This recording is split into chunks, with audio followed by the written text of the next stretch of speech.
일과를 마무리하는 금요일 날 되어졌는데요.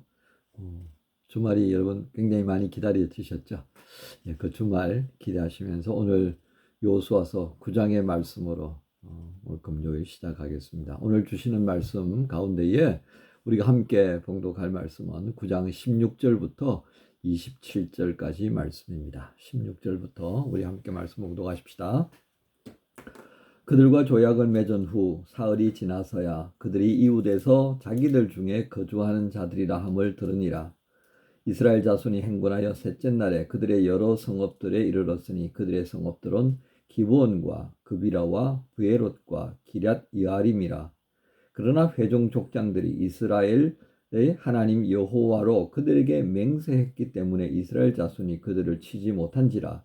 그러므로 회중이 다 족장들을 원망하니 모든 족장이 온 회중에게 이르되 우리가 이스라엘의 하나님 여호와로 그들에게 맹세하였은즉 이제 그들을 건드리지 못하리라. 우리가 그들에게 맹세한 맹약으로 말미암아 진노가 우리에게 임할까 하노니 이렇게 행하여 그들을 살리리라 하고 무리에게 이르되 그들을 살리라 하니 족장들이 그들에게 이른 대로 그들이 온 회중을 위하여 나무를 패며 물을 깃는 자가 되었더라. 요수아가 그들을 불러다가 말하여 이르되 너희가 우리 가운데에 거주하면서 어찌하여 심히 먼 곳에서 왔다고 하여 우리를 속였느냐.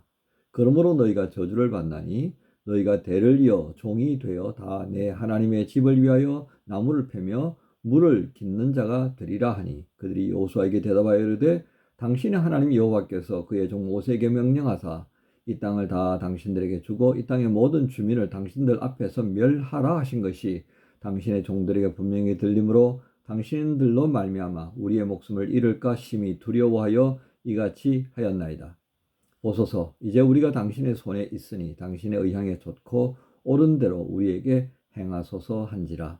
요수아가 곧 그대로 그들에게 행하여 그들을 이스라엘 자손의 손에서 건져서 죽이지 못하게 하니라.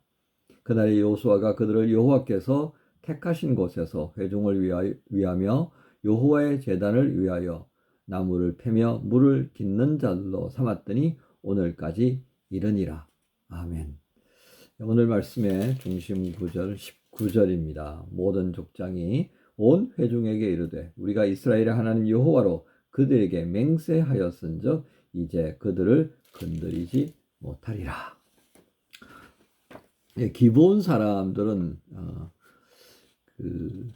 이제 오늘 우리가 읽는 가운데 보았습니다만 그들이 머문 곳에서 사흘이 지나니까 그들이 바로 자기들 지금 진을 치고 있는 근처에 있는 사람들이었다라는 것을 봅니다. 기브온 사람들이 어느 족속에 속했느냐라고 하는 것을 보면요, 이러고 저러고 좀 복잡해요. 아모리 족속에도 속해 있고, 히위, 여부스 이렇게도 포함되어 있는데요.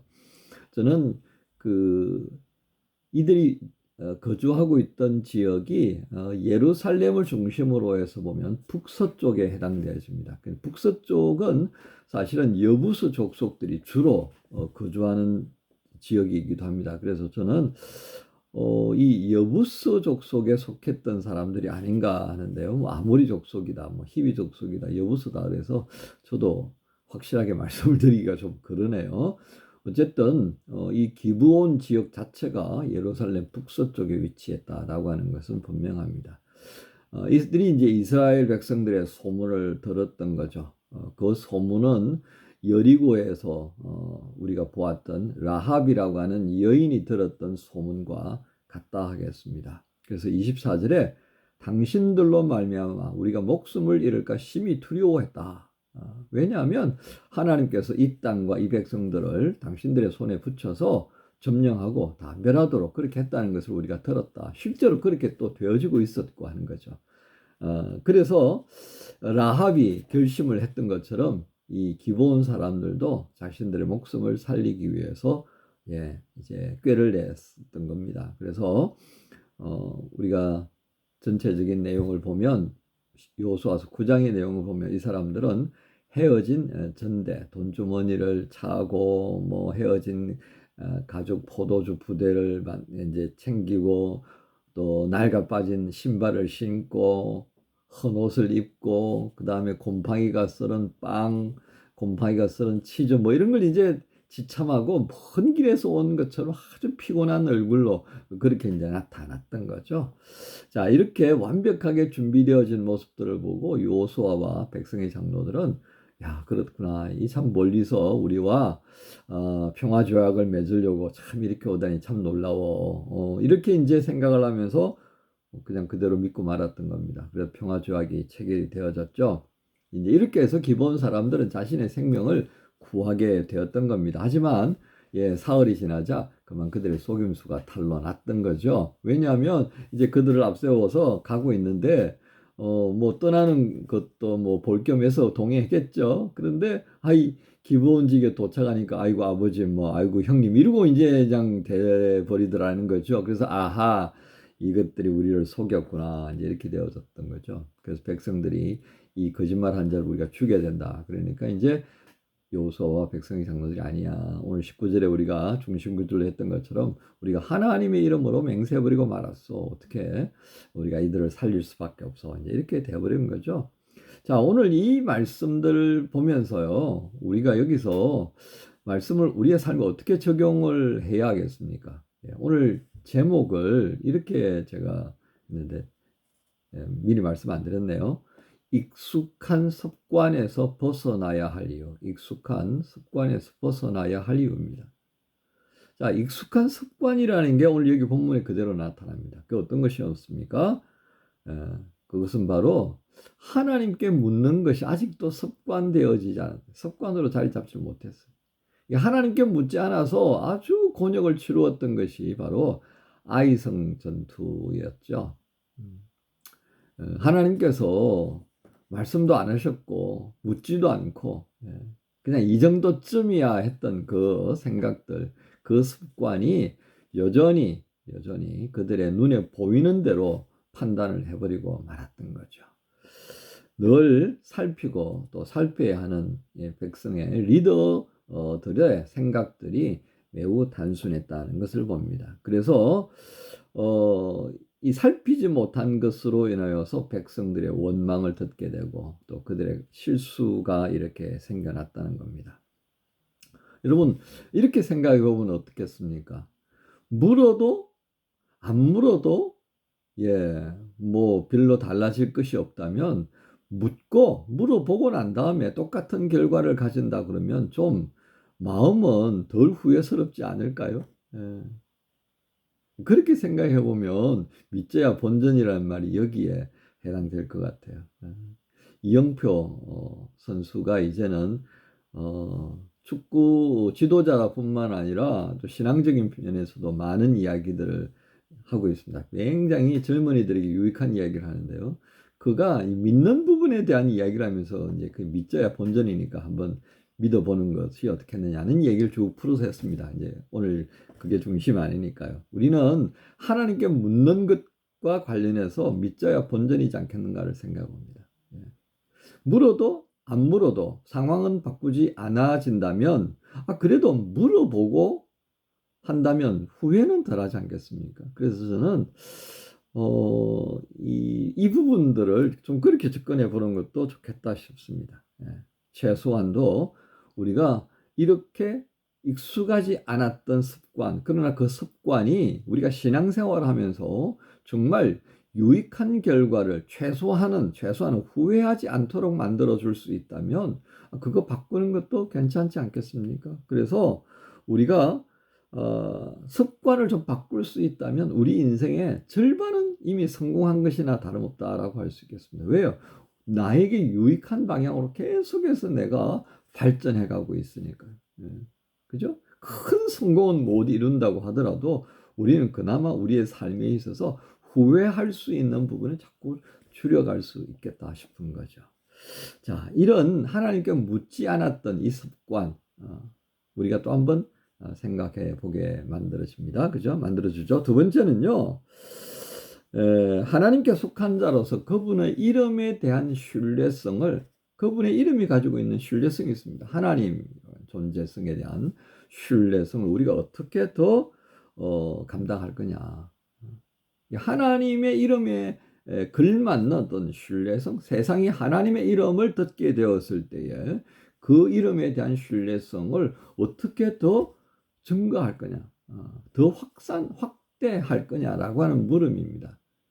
자, 이런 부분에 있어서 비록 실수는 했지만 요수아와 그 장로들은 분명한 태도를 취하였다 하겠습니다. 그래, 나는 실수했다. 하지만 하나님은 실수가 없으신 분이야. 그 하나님의 이름에 걸맞는 예우를 해드려야 되는 겁니다. 그런 측면에서 이것은 분명히 하자.